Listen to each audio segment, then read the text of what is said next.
وہ جام ملیں گے، وہ پیالے ملیں گے جس میں وہ مشروب ہوگا کہ جس میں کوئی لغو بات نہیں ہے، اس میں نہ کوئی بکواس اس نتیجے سے انسان کو آتی جیسے شراب دنیا میں پی جاتی ہے، ولا تعصیم، اور نہ کوئی گناہ میں ڈالنے والی بات، لیکن یہ ایک سرور، ایک کیف ہوگا، وہ کیف انہیں مل جائے گا۔ لیکن وہ جنت والے جو ہے وہ ایک دوسرے سے جھگڑیں گے، خوشحالی کرتے ہوئے ایک دوسرے سے وہ دوستانہ انداز میں وہ جام چھینیں گے۔ یتنازعون فیہا کأسا لا لغو فیہا ولا تعصیم ویطوف علیہم غلمان، اور ان پر گردش میں رہیں گے ایسے چھوکرے، ایسے لڑکے، بوائز جنہیں آج کل آپ کہتے ہیں بوائز، تو وہ بوائز ہوں گے وہاں پر بھی، غلمان لہم کانو، وہ ان کے ہوں گے خادم، اور ایسے اتنے خوبصورت ہوں گے کانہم لؤلؤ مکنون، ایسے ہوں گے کہ جیسے موتی ہوں کہ جنہیں غلافوں میں رکھ لیا گیا ہو۔ واقبل بعضهم علی بعض یتساءلون، اور وہ اہل جنت جو ہے ایک دوسرے کی طرف رخ کریں گے اور سوال کریں گے ایک دوسرے سے، بات گفتگو کریں گے، قالوا انا کنا قبل فی اہلنا مشفقین، کہ ہم تو اس سے پہلے دنیا میں جب تھے تو اپنے اہل و عیال میں ہم تو ڈرتے ہی رہتے تھے، پتہ نہیں اللہ کو ہماری عبادت قبول ہے یا نہیں ہے، پتہ نہیں ہمارے اندر خلوص ہے یا نہیں ہے، ہماری کوئی غلطی ایسی تو نہیں ہو رہی ہے کہ جو ہماری ساری محنتوں کو عکارت کر رہی ہو، تو ہم تو لرزاں ترسا رہتے تھے۔ قالوا انا کنا قبل فی اہلنا مشفقین، دنیا میں جب ہم تھے اپنے اہل و عیال میں تو جو ہم سے بن پڑ رہا تھا وہ کر رہے تھے، لیکن یہ ہمیں ڈر رہتا تھا۔ فمن اللہ علینا، تو اللہ نے تو بڑا احسان کیا ہے ہم پر، ووقانا عذاب السموم، اور ہمیں بچا لیا ہے اس سموم کی اور جہنم کے عذاب سے۔ انا کنا من قبل ندعوہ، یہ ضرور ہے کہ اس سے پہلے جب ہم دنیا میں تھے ہم اللہ سے دعا کیا کرتے تھے، اللہ کو پکارا کرتے تھے، استغفار کیا کرتے تھے، اس سے دعا کرتے تھے۔ انہ هو البر الرحیم، یقیناً وہ بہت ہی نیک سلوک کرنے والا، بہت ہی رحم فرمانے والا ہے۔ فذکر، تو اے نبی آپ تذکیر کرتے رہیے۔ فما انت بنعمت ربک بقاہر ولا مجنون، تو آپ اپنے رب کے نعمت سے، اپنے رب کے فضل و کرم سے نہ کاہن ہے نہ مجنون ہے۔ یہاں بھی دیکھیے وہ اس لیے خطاب بظاہر حضور سے سنایا جا رہا ہے، اصل میں ان کو جو کہہ رہے تھے آپ کو کاہن یا مجنون یا شاعر، آپ اللہ کے فضل سے نہ کاہن ہے نہ مجنون ہے، آپ ان کی باتوں پر نہ جائیے، یہ بے وقوف جو کچھ کہہ رہے ہیں بس سن لیجئے، ایک کان سے سنیے دوسرے سے نکال دیجئے، اپنے کام میں لگے رہیے، تذکیر کرتے رہیے، بالکل وہی بات جو کسی صورت میں بھی آ چکی ہے۔ فذکر فإن الذکریٰ تنفع المؤمنین، اہل ایمان کو تو فائدہ پہنچائے گی نا، آپ تذکیر کرتے رہیے، کیا پتا کسی کے دل میں ایمان کی وہ کلی کھلنے ہی والی ہو، کیا پتا ہے، آخر بڑے سے بڑے دشمن بھی تو آپ کے ایسے ہوئے کہ پھر ایمان لے آئے، ایسے لوگ بھی تھے، اور یہ کچھ پتہ نہیں ہوتا۔ حضرت عمر کے بارے میں بھی آتا ہے ایک بڑی اہم بات ہے، تو وہی ہے کہ جو ان کی بہن کا قول ہے، جس کے نتیجے میں پھر فوری طور پر جو ہے وہ سمجھیے کہ بند کھل گیا، لیکن اس سے پہلے حضرت عمر کو بڑا شوق تھا کہ اچھا خطبہ ہو اور اچھا کلام سنے، ان کے کہنے کے مطابق کبھی کبھی وہ چھپ کر سنتے تھے حضور کی باتیں، حضور کا کلام سنتے تھے، جب رات کو کھڑے ہو کر حضور صحن کعبہ کے اندر کھڑے ہو کر آپ حرم میں نماز پڑھتے ہیں، قرآن پڑھ رہے ہیں، تو چھپ کر سنتے تھے، اور تاکہ یہ کہ وہ لذت جو اس کلام کے اندر ہے، مٹھاس ہے، تو اندر ہی اندر تو وہ جیسے کہ اندر ہی اندر چیز گھر کر رہی تھی۔ ایک وقت میں آیا فاطمہ بنت خطاب رضی اللہ تعالی عنہ، حضرت عمر کی ہمشیرہ، تو انہوں نے جب یہ کہا کہ عمر چاہے ہمیں ہلاک کر ہم اس دین کو چھوڑنے والے نہیں ہیں، تب وہ یوں سمجھیے کہ وہ بند کھل گیا، ایمان لے آیا۔ فذکر فما انت بنعمت ربک بکاہن ولا مجنون، آپ تسلیم کیجیے اور آپ اللہ کے فضل و کرم سے نہ کاہن ہیں نہ مجنون ہیں۔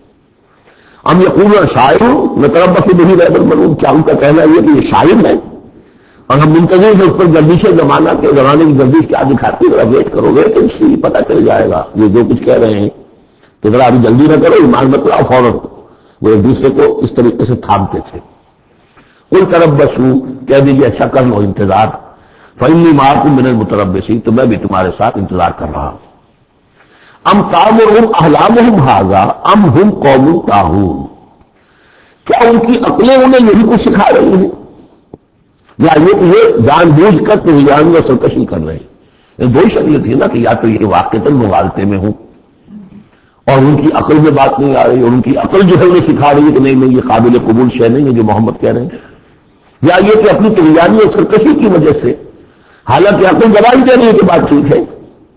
دل اندر سے گواہی دے رہا ہے کہ بات ٹھیک ہے، لیکن اپنی طغیانیوں سے کشی، دریا کو اپنی موت کی طغیانیوں سے کام، کشتی کسی کی پار ہو یا درمیاں رہے، تو یہ جو نفس کی طغیانی ہے اس کی وجہ سے یہ باتیں کر رہے ہیں، یا واقعی ان کی عقل میں حکم لگا رہی ہے؟ اب یقولون تقول، کیا ان کا کہنا یہ ہے کہ یہ محمد نے خود کہہ لیا ہے؟ تقول باب تفاعل ہے، تکلف کر کے کچھ کہنا، کہ یہ آپ نے کچھ تک بندی کر لی ہے، جوڑ لیا ہے، الفاظ کو جوڑ کر یہ کلام خود موضوع کر لیا ہے۔ ام یقولون تقول بل لا یؤمنون، نہیں، یہ ماننے والے نہیں۔ فلیاتوا بحدیث مثلہ ان کانوا صادقین، اگر وہ سچے تو ایسی ہی کوئی اور شے لے آئے۔ تمہارے اندر جو تو بڑے بڑے خطیب موجود ہیں، شعراء ہیں، ادیب ہیں، اگر تو یہ واقعتاً محمد نے خود گھڑ لیا ہے، خود تصنیف کیا ہے، تو لے آؤ ایسا ہی کلام تم بھی۔ ام خلقوا من غیر شیء ام هم الخالقون، یہ فلسفے کا بڑا گہرا مسئلہ ہے۔ کیا یہ بغیر کسی کے بنائے خود بن گئے ہیں، یا انہوں نے خود اپنے آپ کو پیدا کیا ہے؟ ظاہر بات ہے کسی شے کے لیے دو شکلیں ہیں، کوئی شے کسی کے بنائے بغیر خود بخود تو نہیں بنتی۔ اب اگر یہ جانتے ہیں کہ ہم نے خود کو اپنے آپ کو بنایا نہیں، یا تو ہم خود بنے ہوتے، خود بنایا ہوتا، تو اب کسی اور کے بنائے بغیر کیسے بن گئے؟ تو کوئی اور ہے جس نے ہمیں بنایا ہے۔ ام خلقوا من غیر شیء، کیا یہ کسی کے بنائے بغیر بن گئے؟ ام هم الخالقون، یا اگر اللہ کا انکار کر رہے تو کیا یہ اس کے مدعی ہے کہ وہ خود پیدا کرنے والے؟ ام خلقنا السماوات والارض، اچھا اپنے آپ کو چھوڑے کہ آسمان اور زمین انہوں نے بنائے؟ بل لا یوقنون، لیکن کیا کیا جائے، یہ حقائق ہیں دو چار کی طرح کے مسلم حقائق ہیں، لیکن یہ کہ وہ ماننے والے نہیں ہیں، یقین نہیں کرتے۔ ام عندهم خزائن ربک ام هم المسیطرون، ان کے ہاتھ میں ہے، ان کے قبضے اور قدرت میں ہے آپ کے رب کے خزانے۔ وہ جو کہا تھا انہوں نے